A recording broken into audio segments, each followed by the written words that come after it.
ये आकाशवाणी है। अब आप प्रियंका अरोड़ा से समाचार सुनिए।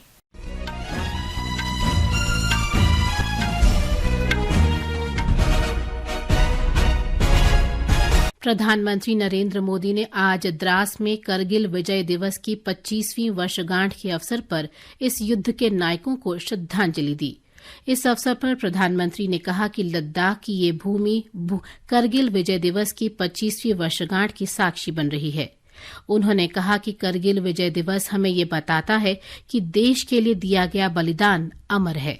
जम्मू कश्मीर में हाल में आतंकवादी हमलों पर पाकिस्तान की आलोचना करते हुए श्री मोदी ने कहा कि पाकिस्तान अतीत में भी अपने सभी नापाक प्रयासों में विफल रहा है, लेकिन वह आतंकवाद और छद्म युद्ध का सहारा लेकर स्वयं को प्रासंगिक बनाए रखने के प्रयास कर रहा है।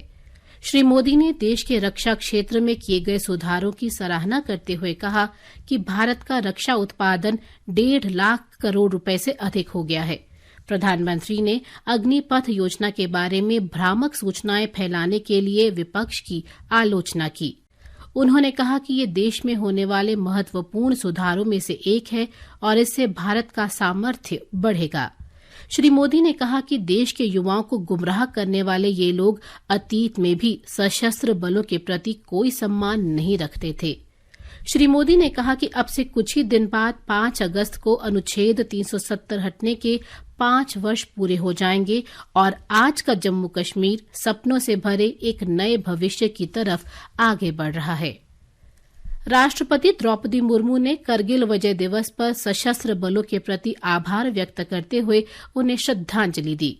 सोशल मीडिया पोस्ट में राष्ट्रपति मुर्मू ने कहा कि उनका बलिदान और वीरता प्रत्येक नागरिक को प्रेरित करता रहेगा। रक्षा मंत्री राजनाथ सिंह ने आज दिल्ली में राष्ट्रीय समर स्मारक पर करगिल युद्ध के नायकों को पुष्पांजलि अर्पित की।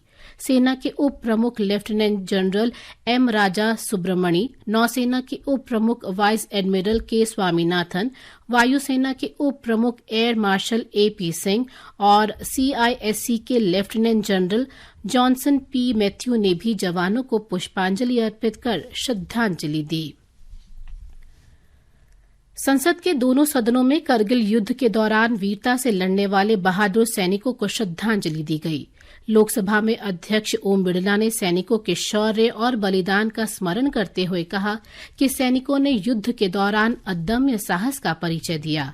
राज्यसभा में सभापति जगदीप धनखड़ ने कहा कि ये सदन करगिल की प्रतिकूल परिस्थितियों और दुर्गम इलाके के बावजूद दुश्मन पर शानदार विजय प्राप्ति में सैनिकों की असाधारण वीरता के लिए सशस्त्र बलों के दृढ़ संकल्प और प्रतिबद्धता को नमन करता है।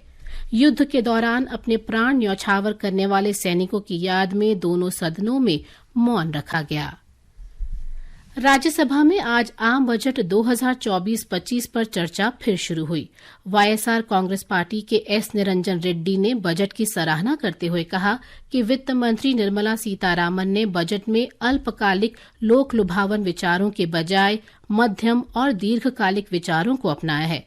वहीं CPI सदस्य P संतोष कुमार ने आरोप लगाया कि बजट जन विरोधी और संघीय विरोधी है।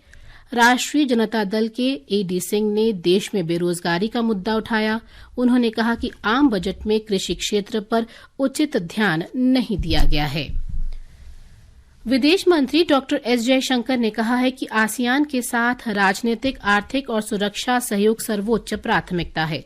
आज लाओस की राजधानी वियंतियाने में आसियान भारत विदेश मंत्रियों की बैठक के उद्घाटन सत्र को संबोधित करते हुए डॉक्टर जयशंकर ने कहा कि आसियान भारत की एक्ट ईस्ट नीति और हिंद प्रशांत के दृष्टिकोण का आधार है।